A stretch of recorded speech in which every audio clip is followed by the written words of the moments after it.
In a world shouting to be heard, one calm voice whispered, "Let's make some happy little trees." A quiet revolution in a chaotic landscape. Bob Ross invited millions to slow down, to breathe, to find peace in the sweep of a brush and the colours of a canvas. But Bob Ross was never just a soothing phrase or a meme. He was a gentle guide who brought comfort through art, a soft-spoken teacher who made painting not just an act, but a balm for the soul and a celebration of possibility. The man who reminded painters that it doesn't matter if you're 8 or 80, it works just as well for young people as it does for us older people. Before the afro and the calming tones, before the joy of painting warmed countless homes, there was a man shaped by a very different world. From his early days in Daytona Beach to his 20-year journey as a master sergeant in the Air Force, where the rigid command of military life met the quiet Alaskan wilderness, Bob found a sanctuary in the mountains and snow he had never seen before. Moments that painted the first strokes of his future masterpiece. This is the story of Bob Ross, more than a painter, more than a show, a legacy of calm in the storm and an invitation to see the world through a kinder, gentler lens.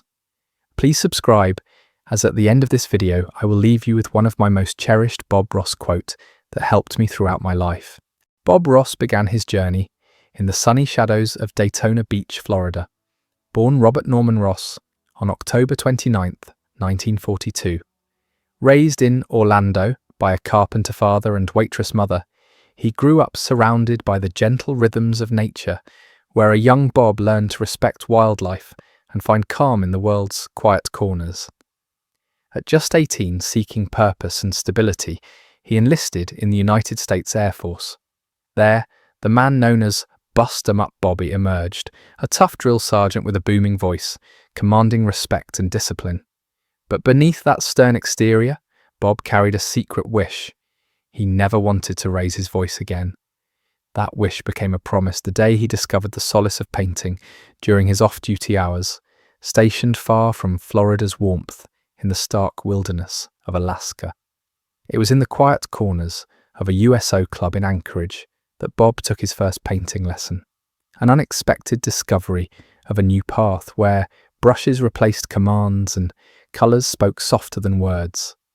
From that moment, a new story began to unfold, a transformation from soldier to artist, from shouting sergeant to the soft voice guiding millions to make some happy little trees. This was the storm before the calm. In the hush of Alaskan evenings, Bob's hands found their quiet calling, the wet-on-wet technique, a revelation from Bill Alexander's gentle mastery.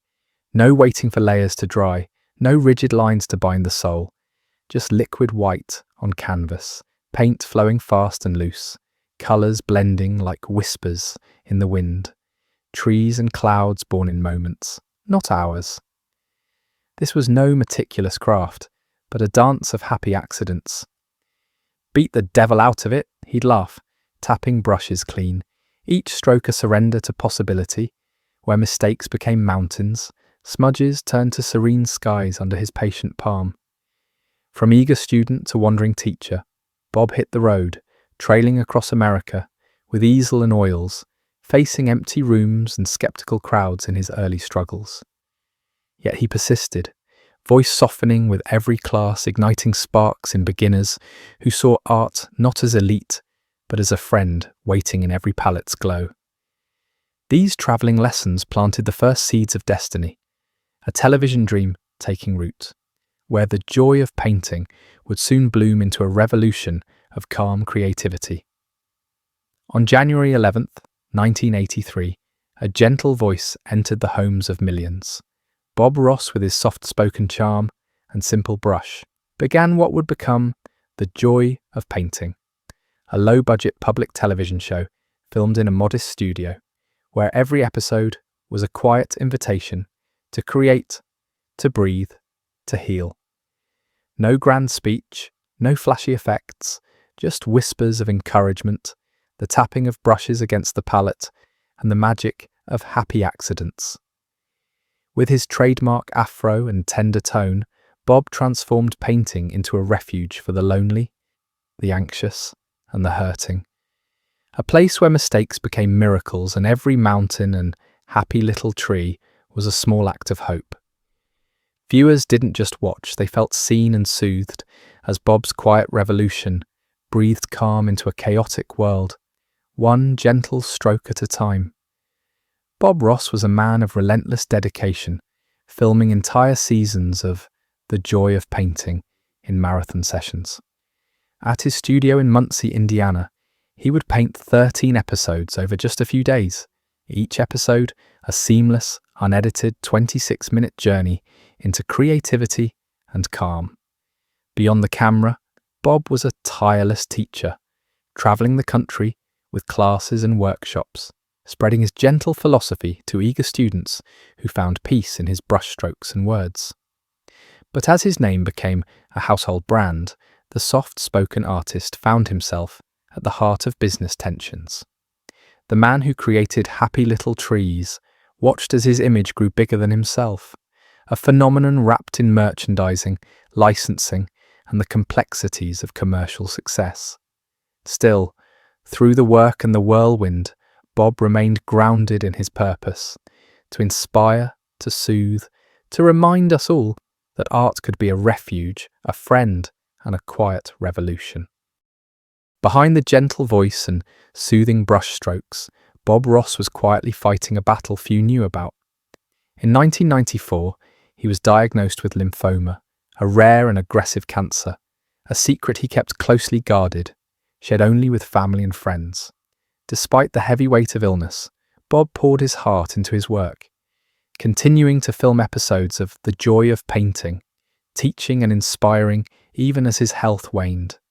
His dignity and grace shone brightest in these final years, a testament to the strength beneath his soft-spoken exterior. He painted 7 episodes for what could have been a 30-second season, each frame filled with hope and calm, a lasting gift to viewers worldwide.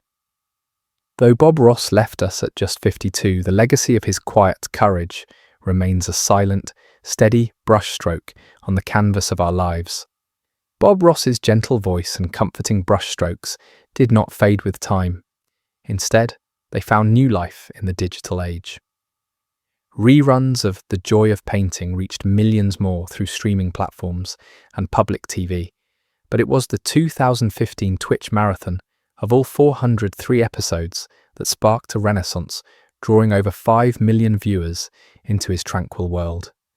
YouTube clips, memes, and online fan communities blossomed, introducing Bob to generations who never saw the show during its original run.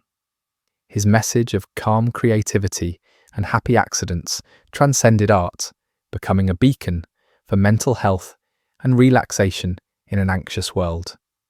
Today, certified instructors carry his teaching into classrooms, community centres, and homes globally, reminding everyone that painting and life are journeys of discovery and courage.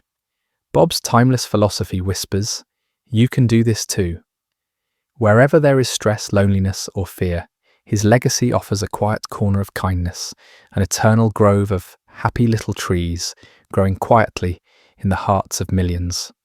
From the thunder of "Bust 'em up, Bobby," the sergeant who commanded storms, to the whisper of a mentor guiding millions through gentle brushstrokes, Bob Ross transformed not just canvas, but hearts.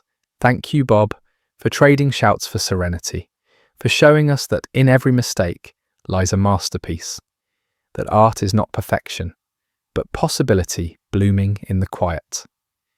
Your legacy invites us all to nurture our own little corner of the world, kind, calm, brimming with happy little possibilities waiting to be painted. If Bob Ross ever brought you peace with a tree or a cloud, share your favourite memory or painting moment below. Subscribe, and let's keep finding joy in the canvas of life together.